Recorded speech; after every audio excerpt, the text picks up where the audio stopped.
एक सवाल मेरा और था कि आपकी तरफ से अगर मैं कोई ऐसे स्पेसिफिक वेल्थ क्रिएशन का मंत्र जानना चाहूँ जो आप हमारे व्यूअर्स को बताना चाहेंगे तो वो प्लीज़ बताइए। ये पंकज जी, आई थिंक ये जो आपने पूछा सवाल, आई थिंक ये सबसे मुश्किल सवाल है, क्योंकि इसमें जो मैं बोलूँगा वो इतना सिंपल है, सामने वाले को लगेगा ये तो मुझे मालूम है, लेकिन अक्सर इम्प्लीमेंट नहीं करते। Okay. I think wealth creation की खाली 2 या 3 चीज़ें ही हैं।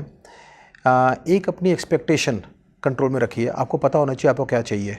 अक्सर हम लोग क्या होता है कि एक्सपेक्टेशन गलत हो जाती है, जिसकी वजह से आपने जब भी ठीक फंड में भी डाला होता है तो आपको लगता है कि आप ठीक फंड में नहीं, उसके बाद आप रिटर्न्स को चेज़ करते करते कहीं और चले जाते हैं, आपको रिटर्न कहीं भी नहीं मिलती। सो कहने का मतलब ये है कि आप एक बारी आपने जो गोल डिसाइड कर लिया, आपको उस गोल के लिए अगर आपको अंदाज़ा आपने इक्विटी में डाला, आपको 12-15% की एक्सपेक्टेड रिटर्न है, आपको मालूम है कि वो 10 साल के 15 साल में कितना हो जाएगा। इन बिटवीन दिस पीरियड आपको कभी मार्केट अच्छा होगा, बुरा होगा, कभी फंड की परफॉर्मेंस अच्छी नहीं होगी, लेकिन आपको पेशेंस रखनी होगी। अगर आप पेशेंस नहीं रखेंगे, आपको अभी नहीं एहसास होगा बट आगे चल के होगा, आप अपना ही नुकसान कर रहे हैं। नंबर 1। नंबर 2, आप पैसा वहीं डालिए जहाँ आप समझ सकते हैं, ये आप और आपका एडवाइज़र समझ सकता है। बिकॉज कभी कभी क्या होगा कि कई नई नई चीज़ें आती रहेंगी, पीछे बिटकॉइन आया, कभी ऑनलाइन गैम्बलिंग आई, कभी कुछ आ जाता है, ये चीज़ें आती रहेंगी और ये बहुत फैशनेबल होती हैं। और ये चीज़ें क्या होती हैं, हमें कभी कभी टेम्प्ट कर देती हैं कि हमारा मेन चीज़ से डिस्ट्रैक्ट होने को। सो इसका हमेशा कभी इन चीज़ों से डिस्ट्रैक्ट ना होइए। ये कई नए प्रोडक्ट्स आएंगे, ये फैशनेबल हैं लेकिन ये सस्टेनेबल नहीं है।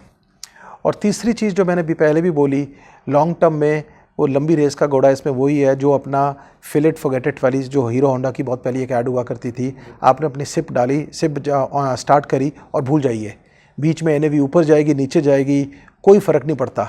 अल्टीमेटली अगर आपको चर्चगेट से चढ़ के आपको वहाँ तक अंधेरी पहुँचना है, आपको गाड़ी में बैठने ही रहना पड़ेगा। अगर आप बीच में उतर गए तो आप अंधेरी नहीं पहुँच सकते।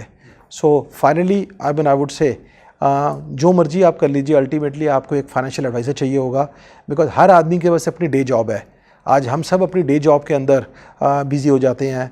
ये अच्छा लगता है सुबह देख के अखबार पढ़ी, मार्केट ऊपर गई, NAV चले गई, लेकिन अल्टीमेटली सुबह हमने जाके अगले दिन अपना काम करना है। हमने ये देखा अभी कोविड के टाइम, अपने कोविड का एग्जांपल लिया पंकज जी, क्या लाखों करोड़ों डीमैट अकाउंट खुले उस टाइम पे, सब घर के बैठते थे, वर्क फ्रॉम होम के अंदर बहुत डीमैट अकाउंट खुले, ट्रेडिंग हुई। और ट्रेडिंग के बाद सबसे ज़्यादा जो ग्रोथ आई म्यूचुअल फंड इंडस्ट्री में आई। जब फ्री टाइम में आप लगाएंगे, ट्रेड करेंगे, अच्छा लगता है, पैसा बनाया तो आप लोगों को बताते हैं। जब ऐसा लूज़ करते हो आप चुप रहते हैं, किसी को बताते नहीं हैं, लेकिन आप एहसास करते हो ये मेरा बस का नहीं है, मुझे म्यूचुअल फंड में जाना है। सो कीप इट सिंपल, अपने कोर पे रहिए और अपने एडवाइज़र के ऊपर पूरा भरोसा रखिए। म्यूचुअल फंड निवेश बाजार जोखिमों के अधीन है। योजना से संबंधित सभी दस्तावेजों को ध्यान से पढ़ें।